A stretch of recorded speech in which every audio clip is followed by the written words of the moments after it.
Hey everyone, thanks for stopping by my channel. My name is Kadeem for those of you who don't know, and my whole goal is really to share financial education, financial knowledge with people like you.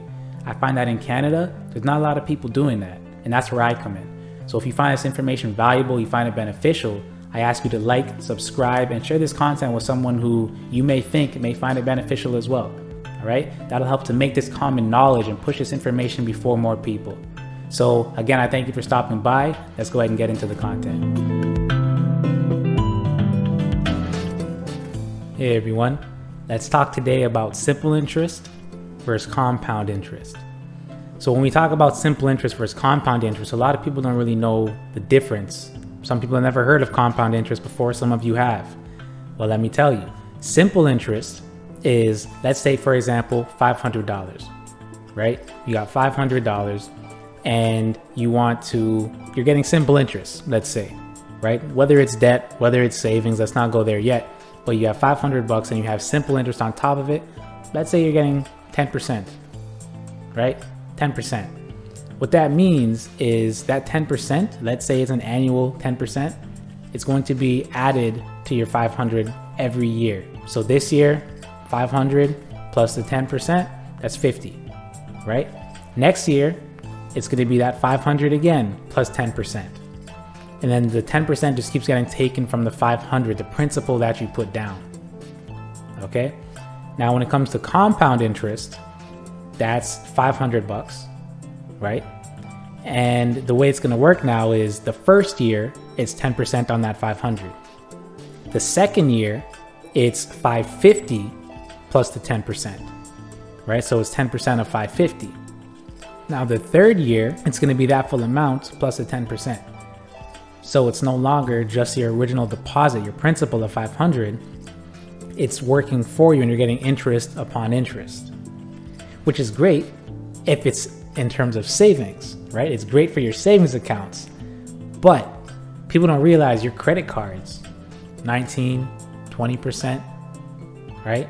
20%, 19% on average. They actually are compound interest, all right? Some of them are compounded daily.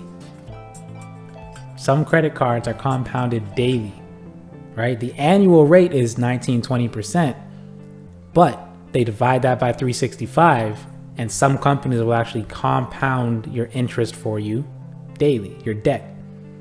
So that's why it's important to pay attention to that. We'll talk about credit cards in another video, but if you don't pay attention to it, your debt is just going to keep growing at a rapid rate. And that's why credit cards end up adding, you have so much debt in credit card debt without realizing it, a lot of people, right? It just builds and builds and builds because of that compound interest, right? Because if you, let's say again, you have the $500, right? Let's say by the end of the year, it's 550. It's going to actually be more than that though, because it's compounding, right? And that's the important thing to note. If it was simple interest, then yeah, it would be the 550 at the end of the year that you owe in debt, right? Let's say if the credit card is only 10%, it would be the 550. However, because it's compounding, you're going to owe a lot more than the 550. Okay? Hopefully that was somewhat clear for you to pay attention to and to grab it. In terms of the credit cards or just the interest, right? Is your savings account growing for you with compound interest? Is your savings account growing for you with compound interest? Right? That's a question you got to ask yourself. Is your investments growing for you with compound interest, or is it growing with this thing called simple interest? Because if it's simple interest, you're missing out. Because your debts are definitely, a lot of them, like your credit cards, for example, are compound interest. So why are you getting simple interest on your savings account or your investment account, but your credit card is compound, and it doesn't add up? Wouldn't you want compound interest on your investments and savings accounts as well? Right? Again, I always say, speak to a professional. Because if you don't know where you can go to get this compound interest, they can definitely guide you on where to go to get it.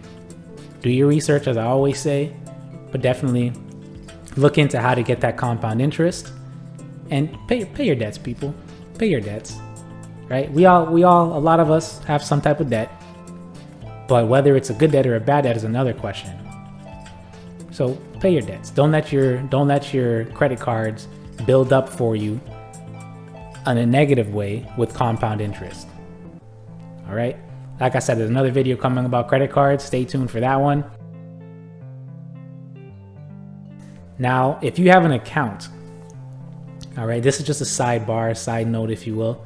If you have an account and you have $100 in there, it loses $50 or 50% rather, right? Which is of course $50. So you're down from $100 to $50 because you lost 50%. A lot of people think that they only need 50% to get back up to that 100, but that's not the way it works. You now need 100% growth to get back up to 100, because 50% of $50 is $25. So if you were at $100, you lost 50%, you're at $50, and you get 50% growth on that $50, you're back up to $75, not 100. All right, so just a quick tip for you there. Thanks for listening, everybody. Kadeem here. Stay happy, stay healthy, and stay blessed.